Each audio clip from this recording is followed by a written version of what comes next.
معزز سامعین و ناظرین، السلام علیکم ورحمۃ اللہ وبرکاتہ۔ آج ہم سورہ بنی اسرائیل کا مطالعہ شروع کر رہے ہیں، اور یہ آج کی ویڈیو انتہائی اہم ہے۔ اس میں پوری بنی اسرائیل کی تاریخ اور ان کا عروج اور زوال بیان کیا جائے گا۔ یہ صورت اسی لیے بنی اسرائیل کے نام سے موسوم کی گئی ہے کہ یہاں اس میں اللہ رب العزت نے ان کے بارے میں مکمل ذکر کیا ہوا ہے۔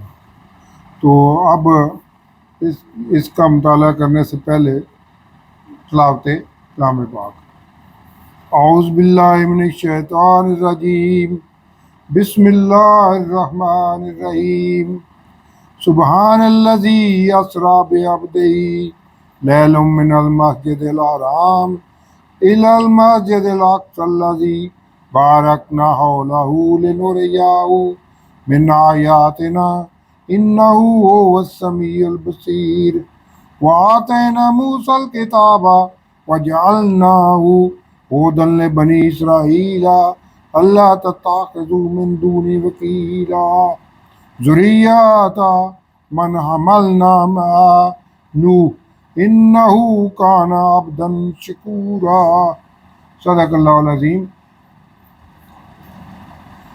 سورت کا باقاعدہ مطالعہ شروع کرنے سے پہلے ابتدا میں اس سورہ بنی اسرائیل یا اس کو سورہ الاسراء بھی کہتے ہیں، تو اس کا خلاصہ بیان کرتا ہوں۔ سورہ بنی اسرائیل یا سورۃ الاسراء یہ مکی و مدنی صورتوں کے تیسرے گروپ کی 8ویں مکی صورت ہے۔ اس میں 111 آیات اور 12 رکوع ہے، جو 15 پارے کے پہلے رکوع سے 12ویں رکوع تک ہے۔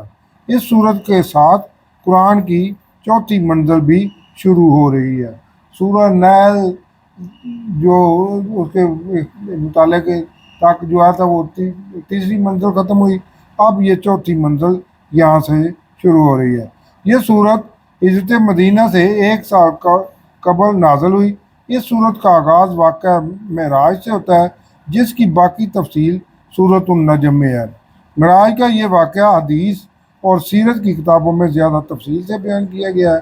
سورت کے آغاز میں واقعہ معراج کا اس طرح ذکر کر کے یہ اشارہ دیا گیا ہے کہ مسجد اقصی اور اس کے ارد گرد جو برکات وابستہ تھی اور جس سے بنی اسرائیل صدیوں سے مستفید ہوتے رہے، اور وہ اب نبی اکرم صلی اللہ علیہ وسلم کو عطا کر دی گئی ہیں۔ بنی اسرائیل کو بتایا گیا ہے کہ تمہیں مکمل شریعت دی گئی تھی، اور وقتاً فوقتاً انبیاء اور رسل علیہ السلام بھی آتے رہے، لیکن تم نے دوسری قوموں کو راہ راست پر لانے کی بجائے انہی کے عقائد و اخلاق اختیار کر لیے، جن کے بارے میں مختلف انبیاء اور رسل علیہ السلام تمہیں متوقع عذاب سے ڈراتے رہے، لیکن تم نے ان کی تبلیغ کی طرف توجہ نہ کی۔ یہ واقعہ معراج کا ذکر کر کے تھوڑا سا اصل میں یہ بتایا گیا ہے کہ اب جو رسالت ہے وہ صرف اور صرف حضور نبی کریم صلی اللہ علیہ وسلم کی ہے۔ یہی آخری نبی آخر الزمان ہے، اور ان کی پیروی ضروری ہے۔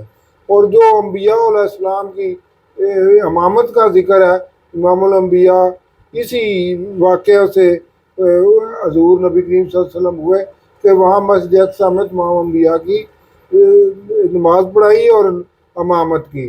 اس کا مطلب بھی یہی ہے کہ تمام انبیاء بھی حضور نبی کریم صلی اللہ علیہ وسلم کے دین کی تائید کرتے رہے۔ ان کی رسالت کی بھی گواہی کے طور پر یہ انبیاء علیہ السلام کو اکٹھا کیا گیا۔ لیکن تم نے ان کی تبلیغ کی طرف توجہ نہ کی۔ بالآخر بخت نصر نے 600 قبل مسیح یروشلم پر حملہ کر کے نہ صرف تمہیں تحت ایک کر دیا، بلکہ اس نے تمہارا ہیکل سلیمانی بھی گرا دیا، اور ساتھ ہی تابوت سکینہ بھی تم سے چھین کر لے گیا۔ دوسری مرتبہ حضرت عیسیٰ علیہ السلام کے 70 سال بعد سیدوس رومی نے یروشلم کو تباہ کیا، اور دونوں بار کی تباہی کا سبب بنی اسرائیل کی اللہ سے سرکشی، نافرمانی اور فسق و فجور اور فساد تھا۔ اس کے بعد ایک اصول دیا گیا ہے کہ جب کوئی معاشرے کا اشرافیہ اخلاقی اور سماجی برائیوں میں ملوث ہو جاتا ہے تو اس ملک پر تباہ و بربادی نازل کر دی جاتی ہے۔ اس میں ایک طرف امت مسلمہ کو پہلی امتوں کے عروج اور زوال کے اسباب سے آگاہ اور خبردار کیا گیا ہے، تو دوسری طرف موجودہ بنی اسرائیل کو بھی دعوت دی گئی ہے کہ تم نبی اکرم صلی اللہ علیہ وسلم کی دعوت حق قبول کر کے اثر نو مسند امامت پر فائز ہو سکتے ہو۔ آیت 33 سے 48 تک اس سورت کی 2 آیات ہیں جو تورات کی اساس، وہ آیات ہیں جو تورات کی اساس ہیں۔ حضرت موسیٰ علیہ السلام کو جو تختیاں اللہ نے عطا کی تھی، اس میں 10 احکامات تھے جو آج بھی نہ صرف تورات میں موجود ہیں بلکہ ان کا ذکر قرآن پاک کی سورۃ الانعام اور سورہ بنی اسرائیل میں کیا گیا ہے۔ یہی 10 احکامات اصل دین ہے اور انہی کو قرآن نے الاسلام کہا ہے۔ دیگر احکامات کا تعلق شریعت سے ہے اور ان میں زمانے کے حالات و واقعات کے مطابق تبدیلی آتی رہی ہے۔ 10 احکامات جو شروع سے چلے آ رہے ہیں اللہ کے احکامات، وہ یہ ہیں کہ اللہ کے سوا کسی کی عبادت نہ کرو، والدین کے ساتھ حسن سلوک کرو، بالخصوص جب وہ بوڑھے ہو جائیں تو ان کا زیادہ خیال رکھو اور ان کے ساتھ اخلاق اور نرمی سے گفتگو کرو اور ان کے لیے دعا کرتے رہو۔ رشتہ داروں اور مساکین اور مسافروں کو ان کا حق دو، فضول خرچی نہ کرو کہ یہ شیطان کا کام ہے۔ اگر کسی رشتہ دار، مسکین یا مسافر کی خدمت نہ کر سکو تو اسے نرمی سے سمجھا دو۔ نہ بخل کرو اور نہ بے جا خرچ کرو، اور اولاد کو قتل نہ کرو، زنا کے قریب بھی نہ جاؤ کیونکہ یہ بہت برا فعل ہے۔ نہ حق کسی کو قتل نہ کرو، اگر کسی کو قتل کرو تو اس کے وارثوں کو بدلہ لینے کا پورا حق دو۔ یتیم کے مال کے قریب بھی نہ جاؤ سوائے اس کے کہ اس کی خیر خواہی مقصود ہو۔ جب وہ جوان ہو جائیں تو ان کا مال انہیں واپس کر دو۔ عہد کی پابندی کرو، بے شک عہد کے بارے میں جواب دہی ہوگی۔ ناپ تول میں کمی نہ کرو، زمین پر اکڑ کر مت چلو، نہ تم زمین کو پھاڑ سکتے ہو اور نہ ہی پہاڑوں کی بلندی کو چھو سکتے ہو۔ دین کی ان بنیادی باتوں کے بعد اس صورت میں بتایا گیا ہے کہ آپ صلی اللہ علیہ وسلم کے تکالیف کے باوجود اپنے موقف پر ڈٹ کر قائم رہیں اور پورے صبر و سکون سے حالات کا مقابلہ کریں۔ جو مسلمان کفار کے مظالم پر بے صبری کا مظاہرہ کرنے لگ جاتے تھے، ان کو تلقین کی گئی ہے کہ نماز، خصوصاً نماز تہجد کے ذریعے سہارا حاصل کریں۔ اس سلسلہ میں ایک مخصوص دعا کے ذریعے ہجرت اور اس کے بعد اسلام کے غلبے کی بشارت دی گئی ہے۔ سورت کی آیت 58 میں کفار کے ذریعے یہودیوں کے پوچھے گئے سوال کہ روح کیا ہے کے جواب میں صرف یہ بتایا گیا ہے کہ روح امر ربی ہے، یعنی ابھی تمہاری دماغی اور فکری حیثیت ایسی نہیں کہ تم اس کی حقیقت کو سمجھ سکو۔ البتہ آج سائنس کی ترقی کے ساتھ کچھ اندازہ ہو جاتا ہے کہ جس طرح کمپیوٹر کا سافٹ ویئر ہوتا ہے جس کے بغیر اس کا ہارڈ ویئر کسی کام کا نہیں ہوتا، اسی طرح روح مادی انسان کا سافٹ ویئر، روح مادی انسان کا سافٹ ویئر ہے جس کے بغیر مادی جسم کی کوئی قدر نہیں ہے۔ اس صورت میں حضرت موسیٰ علیہ السلام کی حقانیت اور صداقت کو بیان کرتے ہوئے حضرت عیسیٰ علیہ السلام کے بارے میں نصارہ کے غلط عقیدے کی بھی تردید کی گئی ہے اور بتایا گیا ہے کہ اہل کتاب کا الرحمن اور مسلم امہ کا اللہ ایک ہی ذات کے 2 نام ہیں، اور آخر میں قرآن کی حقانیت اور صداقت بھی بیان کی گئی ہے۔ اور اس کو سمجھ کر پڑھنے والوں کے دلوں پر مرتب ہونے والے اثرات کا بھی ذکر ہے۔ اب اس صورت کا باقاعدہ مطالعہ شروع کرتے ہیں۔ آج خیال ہے کہ یہ پہلی 4 آیات کا مطالعہ مکمل ہو سکے گا، کیونکہ اس میں کافی تاریخ ہے جو میں بیان کروں گا بنی اسرائیل کی۔ تو پہلی ہے، پاک ہے وہ ذات جو اپنے بندے کو راتوں رات لے گیا مسجد حرام مکہ مکرمہ سے مسجد اقصی تک، جس کے ارد گرد ہم نے برکت رکھی ہے تاکہ ہم آپ صلی اللہ علیہ وسلم کو دکھائیں اپنی نشانیاں۔ یہ حضور صلی اللہ علیہ وسلم کے معراج کے پہلے مرحلے کی طرف اشارہ ہے کہ اللہ انہیں جسمانی طور پر مسجد حرام سے مسجد اقصی تک لے گیا۔ حضور صلی اللہ علیہ وسلم کو مسجد اقصی لے جانے کا مقصد یہی تھا کہ اب سے حضور صلی اللہ علیہ وسلم اور آپ صلی اللہ علیہ وسلم کی امت کو توحید کے ان دونوں مرکزوں بیت اللہ اور بیت المقدس کا متولی بنا دیا گیا ہے، اور اب بیت المقدس میں موجود تمام برکتیں آپ اور اہل ایمان کے لیے ہی مختص کر دی گئی ہیں، اور گمراہ بنی اسرائیل کا اب ان برکتوں سے تعلق ختم کر دیا گیا ہے۔ اور پھر وہاں سے آسمانی سفر کا مرحلہ شروع ہوا۔ بیت المقدس میں تمام انبیاء کو جمع کیا گیا، اور وہاں حضور صلی اللہ علیہ وسلم نے تمام انبیاء علیہ السلام کی امامت کی۔ یہ خرق عادت واقعہ اس بات کا غماز ہے کہ تمام انبیاء علیہ السلام کا بھی دین محمدی صلی اللہ علیہ وآلہ وسلم پر نہ صرف مکمل اتفاق ہے بلکہ وہ اس کی پیروی بھی کرتے ہیں۔ فلسطین کے علاقہ کی برکت دنیاوی طور پر بھی اور دینی اعتبار سے بھی مسلمہ ہے۔ دنیاوی طور پر یہ علاقہ بہت زرخیز ہے اور یہاں کی آب و ہوا بھی بہت اچھی ہے۔ روحانی طور پر یہاں بہت جلیل القدر انبیاء اور رسل علیہ السلام مبعوث کیے گئے۔ حضرت ابراہیم علیہ السلام سمیت یہاں بہت سے انبیاء علیہ السلام کے مزارات مقدسہ بھی ہیں۔ ہیکل سلیمانی بنی اسرائیل کی مرکزی عبادتگاہ تھی، اور بیت المقدس کو بنی اسرائیل کے قبلہ کی حیثیت بھی حاصل تھی، اس لیے روحانی اور دنیاوی لحاظ سے اس علاقے کو بہت زیادہ برکتیں عطا کی تھیں۔ بے شک وہی اللہ سننے والا دیکھنے والا ہے۔ اب آگے بنی اسرائیل کا تاریخی حوالہ بیان کیا جا رہا ہے کہ اور ہم نے موسیٰ علیہ السلام کو کتاب تورات عطا کی، اور ہم نے اسے بنی اسرائیل کے لیے ہدایت بنایا، یعنی تورات توحید کا ہی درس دیتی تھی۔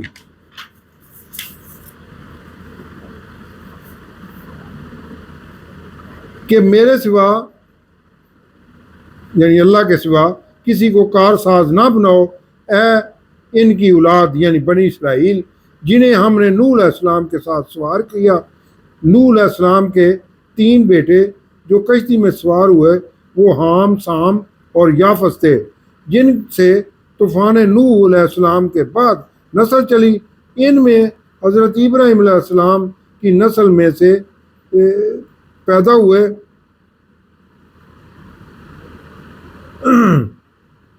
جن کی اولاد کو بنی اسرائیل کہہ کر مخاطب کیا گیا، یعنی حضرت ابراہیم علیہ السلام سام کی نسل سے ہیں، حضرت نوح علیہ السلام کے بیٹے کے سام کا نام۔ اور بنی اسرائیل اس کو یہ اس طرح بھی اس لیے بھی کہتے ہیں کہ یہ حضرت یعقوب علیہ السلام کا ایک نام اسرائیل بھی تھا، یعنی اللہ کا بندہ، اس لیے ان کی نسل کو بنی اسرائیل کہہ کر پکارا جاتا ہے۔ اور بے شک نوح علیہ السلام ہمارا بہت ہی شکر گزار بندہ تھا، اور ہم نے بنی اسرائیل کو کتاب تورات میں بتا دیا تھا کہ بے شک تم زمین میں 2 بار فساد کرو گے اور بہت بڑی سرکشی کرو گے۔ سرکشی کی وجہ سے تم دین سے دور ہو جاؤ گے اور باطل ہی تمہارا عقیدہ ہو جائے گا، پھر تم پر عذاب نازل کر دیا جائے گا۔ اس کا مطلب یہ بھی ہے کہ دونوں عذابوں کے درمیان تم سرکشی سے باز بھی آ جاؤ گے اور تم پر اچھا زمانہ بھی آئے گا۔ حضرت موسیٰ علیہ السلام 1400 قبل مسیح میں بنی اسرائیل کو مصر سے لے کر نکلے اور صحرا سینا کو طور کے پاس پڑاؤ کیا۔ یہ تاریخ بنی اسرائیل کی بیان کی جا رہی ہے۔ اور اسی دوران آپ علیہ السلام پر تورات نازل ہوئی۔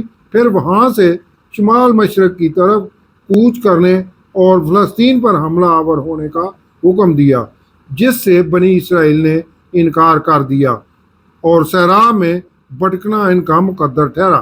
اسی دوران حضرت موسیٰ علیہ السلام اور حضرت ہارون علیہ السلام کا انتقال ہو گیا۔ ان جفاکشوں نے یوشع بن نون یعنی موسیٰ علیہ السلام کے خلیفہ کی قیادت میں فلسطین پر فتح حاصل کی۔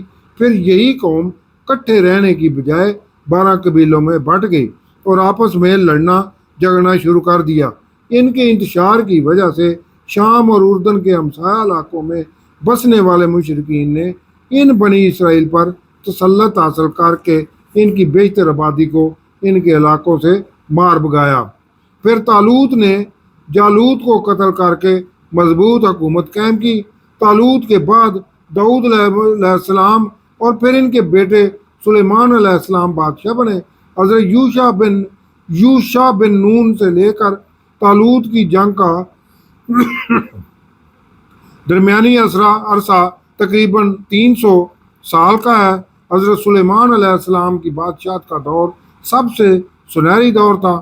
طالوت سے لے کر ان کی 100 سالہ حکومت رہی، لیکن رفتہ رفتہ پھر بنی اسرائیل اخلاقی اور دینی انحطاط کا شکار ہو گئے اور 600 قبل مسیح عراق کے بادشاہ نمرود بخت نصر نے یروشلم پر حملہ کر کے انہیں تباہ و برباد کر دیا اور ہیکل سلیمانی کو بھی گرا دیا، اور وہ بنی اسرائیل کے لاکھوں مردوں، عورتوں اور بچوں کو غلام بنا کر بابل یعنی عراق لے گیا۔ پھر بنی اسرائیل کا سنہری دور 539 قبل مسیح میں حضرت عزیر علیہ السلام کی اصلاحی کوششوں سے ہوا۔ ایران کے بادشاہ ذوالقرنین نے عراق فتح کر لیا اور دوسرے ہی سال بنی اسرائیل کو اپنے وطن فلسطین میں دوبارہ آباد ہونے کی عام اجازت دے دی۔ اسی لیے موجودہ یہودی ذوالقرنین علیہ السلام کو نجات دہندہ قرار دیتے ہیں۔ سال 458 قبل مسیح حضرت عزیر علیہ السلام کو بھی ایک جلا وطن گروہ کے ساتھ یروشلم پہنچے اور ہیکل سلیمانی کی اثر نو تعمیر کی۔ پھر ایرانی سلطنت کے زوال اور سکندر مقدونی کی فتوحات اور یونانی عروج سے یہودیوں کو کچھ عرصہ شدید مشکلات کا سامنا کرنا پڑا کہ یونانی سپہ سالار انٹیوکس دوم نے سال 1998 قبل مسیح فلسطین پر دوبارہ قبضہ کر لیا اور یہودی مذہب اور تہذیب کی بے خونی شروع کر دی، لیکن بنی اسرائیل اس سے مغلوب نہ ہو سکے اور آخرکار یونانیوں کو فلسطین سے نکال باہر کیا۔ بنی اسرائیل کی یہ سلطنت 100 سال سے زیادہ رہی، 170 قبل مسیح سے 67 قبل مسیح تک یہ دور تھا۔ پھر بنی اسرائیل انحطاط کا شکار ہونے لگے اور آخرکار ان میں پھوٹ پڑ گئی اور انہوں نے خود ہی سال 63 قبل مسیح میں رومیوں کو حکومت کی دعوت دی، جنہوں نے یہودیوں کی آزادی سلب کر دی اور رومیوں نے ایک ریاست قائم کر لی، جو بالآخر 40 قبل مسیح میں ایک ہیرود نامی سپہ سالار نے کمال ہوشیاری سے رومیوں کی ریاست ختم کر دی اور ان کی بادشاہت 4 قبل مسیح تک پورے فلسطین اور شرقی اردن پر قائم رہی۔ ہیرود نامی یہودی نے کمال چالاکی سے کیسر روم کی خوشنودی حاصل کر لی تھی اور اسی دوران ایک بار پھر یہودیوں کی اخلاقی اور دینی قدریں اس قدر انحطاط کا شکار ہو گئی کہ وہ پھر زوال تک پہنچ گئے اور ہیرود کی سلطنت اس کے 4 بیٹوں میں تقسیم ہو گئی، جسے 4 عیسوی میں کیسر اگسٹس نے پوری یہودی ریاست ختم کر کے ایک گورنر کے حوالے کر دی، جس کا تسلط 40 عیسوی تک جاری رہا۔ اسی دوران حضرت عیسیٰ علیہ السلام بنی اسرائیل کے لیے اٹھے، جس کی یہودیوں کے تمام مذہبی پیشواؤں نے مخالفت شروع کر دی اور انہیں واجب القتل قرار دے کر رومی گورنر سے اپنے خیال میں سولی پر چڑھا دیا۔ 41 عیسوی میں ہیرود اعظم کے پوتے